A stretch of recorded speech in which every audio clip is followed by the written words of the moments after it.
आज की हमारी कहानी है चोर या दोस्त भाग 2।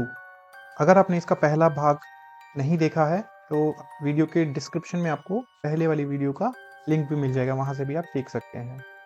पहले हम एक बार पिछली कहानी पर नज़र डालते हैं कि पिछली कहानी में क्या-क्या हुआ था। 3 दोस्त अर्जुन, सूरज और ईशान जो खुद चोर थे, जंगल में भागते हुए एक घायल सरकारी एजेंट से मिले।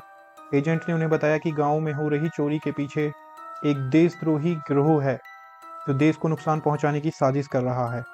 दोस्तों ने फैसला तो किया, लेकिन वह क्या था, यह रहस्य बना रहा। अब आगे। अर्जुन, सूरज और ईशान ने घायल एजेंट को बचाने के लिए उसे पास के एक गुप्त ठिकाने में छुपा दिया। ठिकाना अर्जुन के एक पुराने दोस्त का था, जो गांव से दूर एक सुनसान पहाड़ी पर रहता था। वहां उन्होंने एजेंट का इलाज किया और उससे गिरोह के बारे में पूरी जानकारी जुटाई। एजेंट ने बताया कि गिरोह का मुखिया कालेश्वर नाम का एक खतरनाक अपराधी है। वह चोरी के सामान का इस्तेमाल हथियार खरीदने और आतंकवादी गतिविधियों के लिए करता है। तीनों दोस्तों के मन में उथल-पुथल मची थी। हम चोर हैं, लेकिन देश के खिलाफ काम करने वालों का साथ नहीं दे सकते, सूरज ने कहा। अगर हमने कुछ नहीं किया, तो यह गिरोह हमारे गांव को तबाह कर देगा, अर्जुन ने कहा। ईशान ने गहरी सांस ली और बोला, लेकिन अगर हम उन्हें रोकने की कोशिश करेंगे, तो हमारी खुद की पहचान सामने आ जाएगी। पुलिस हमें भी पकड़ लेगी। तीनों ने तय किया कि वे इस गिरोह को रोकेंगे, लेकिन बिना अपनी असलियत उजागर किए। एजेंट ने उन्हें बताया कि कालेश्वर का ठिकाना गांव के पास वाली पहाड़ी के नीचे एक गुप्त गुफा में है। वहां से वह अपने पूरे गिरोह को संचालित करता है, लेकिन गुफा तक पहुंचने के लिए तीनों को गिरोह के बीच में घुसना होगा। तीनों ने एक योजना बनाई। अर्जुन, सूरज और ईशान ने खुद को पेशेवर चोर साबित करने के लिए गिरोह के कुछ छोटे सदस्यों को चुनौती दी। उन्होंने एक रात में एक बड़े व्यापारी के घर से कीमती गहने और पैसे चुराए और गिरोह के सदस्यों को यह दिखाया कि वे भी उनके जैसे चोर हैं। गिरोह ने उनकी काबिलियत को देखा और उन्हें अपने साथ शामिल कर लिया। गुफा के अंदर का नज़ारा भयावह था। वहां हथियार, नकली दस्तावेज और चोरी का सामान भरा पड़ा था। कालेश्वर एक खतरनाक व्यक्ति था, जिसकी हर बात से डर झलकता था। अगर तुम मेरे साथ रहोगे, तो तुम्हें पैसा और ताकत मिलेगी, लेकिन धोखा देने की कोशिश की तो तुम्हारी मौत पक्की है, कालेश्वर ने उन्हें धमकाते हुए कहा।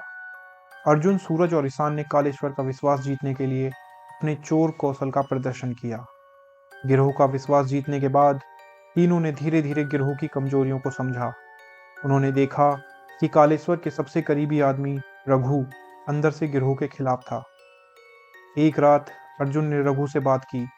रघु ने बताया कि वह मजबूरी में गिरोह के लिए काम कर रहा है, लेकिन अगर उसे मौका मिले तो वह गिरोह को खत्म करने में मदद करेगा। तीनों दोस्तों ने रघु के साथ मिलकर गिरोह को खत्म करने की योजना बनाई। उन्होंने तय किया कि गुफा में छुपे सारे हथियारों और चोरी के सामान को नष्ट कर दिया जाए। कालेश्वर और उसके गिरोह के बड़े सदस्यों को पकड़ने के लिए पुलिस को गुप्त सूचना दी जाएगी।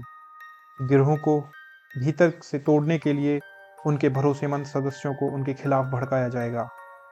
प्लान के दिन तीनों ने गिरोह के अंदर बगावत का माहौल खड़ा कर दिया। उन्होंने कालेश्वर के कुछ साथियों को यह यकीन दिलाया कि कालेश्वर उन्हें धोखा दे रहा है। इससे गुफा के अंदर लड़ाई शुरू हो गई। इसी दौरान अर्जुन, सूरज और ईशान ने चोरी का सारा सामान इकट्ठा किया और उसी के साथ हथियारों में भी आग लगा दी। लेकिन तभी कालेश्वर वहां पहुंच गया। तुम सब मुझे धोखा दे रहे हो, कालेश्वर जोर से चिल्लाया। उसने बंदूक निकालकर तीनों की ओर तान दी। अर्जुन ने कालेश्वर का ध्यान भटकाने के लिए कहा, तू खुद को राजा समझता है, लेकिन तेरे आदमी ही तेरे खिलाफ हो चुके हैं। सूरज और ईशान ने मौका देखकर कालेश्वर पर हमला कर दिया। एक भयंकर लड़ाई हुई। इसी बीच पुलिस गुफा तक पहुंच गई। घायल एजेंट ने पुलिस को पहले ही सूचना दे दी थी। पुलिस ने कालेश्वर और उसके गिरोह के सदस्यों को गिरफ्तार कर लिया। अर्जुन, सूरज और ईशान को भी पुलिस ने देखा, लेकिन घायल एजेंट ने उन्हें बचा लिया। उसने पुलिस से कहा, ये तीनों अपराधी नहीं बल्कि देशभक्त हैं। इन्होंने अपनी जान जोखिम में डालकर देश को बचाया है। कालेश्वर के गिरोह के खत्म होने के बाद अर्जुन, सूरज और ईशान ने चोरी करना हमेशा के लिए छोड़ दिया। उन्होंने अपना जीवन गांव के लोगों की मदद करने में लगा दिया। गांव वालों को जब यह सच्चाई पता चली तो वे हैरान थे, लेकिन तीनों दोस्तों की बहादुरी ने उनका दिल जीत लिया। तीनों ने साबित कर दिया कि कोई भी इंसान अपनी गलतियों को सुधार सकता है और समाज के लिए मिसाल बन सकता है। तो दोस्तों, इस कहानी से हमें संदेश मिलता है कि हर इंसान के भीतर अच्छाई छुपी होती है। ज़रूरत है उसे पहचानने और सही राह चुनने की। धन्यवाद।